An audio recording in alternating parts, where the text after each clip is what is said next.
মাটির উপর উঁচু মাটির ভিটা, সেই মাটিতে বিছানা পাতা, মাথার উপর ছাদ নেই টিনের চালা, ঘরের খুঁটি গাছের ডাল, সেই ডালকে ঘিরে চটের ছাপড়ার দেয়াল।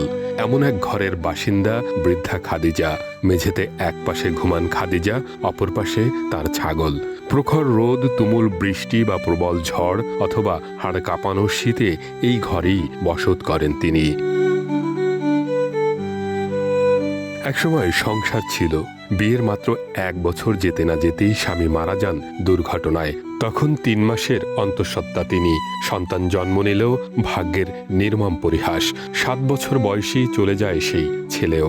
তারপর একাকিত্বই যেন তার সঙ্গী। সন্তান 3 মাসে গর্ভবতী আমার স্বামী মারা গেছে।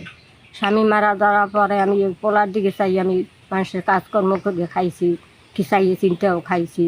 টাকা ছেলে 7 বছর যখন হয়েছে তখন আমি ছেলের দিকে চাইয়ে রয়েছে। ছেলে মারা যাওয়ার পরে আমি বিয়ের শাদী কোথাও বই নে, আমি এইখানে বাবার বিদেয় একটা কাগজের ছাপড়া দিয়ে থাকি। মির্জাগঞ্জ উপজেলার মাধবখালী ইউনিয়নের বাজিতা গ্রামের মৃত হোসেন হাওলাদারের মেয়ে খাদিজা এখন বাবার বাড়িতে একখণ্ড জমিতে খড়কুটো আর পলিথিন জড়ো করে বানানো ঘরে থাকেন, যেখানে বৃষ্টির সময় ঘরে পানি জমে। বৃদ্ধা খাদিজা কাজ করতে না পারলে জোটে না একবেলা আহার। আমি সরকারের কাছে আমি একটা দাবি চাই, আমার মরার কালে যেন আমি একটা স্থান পাই।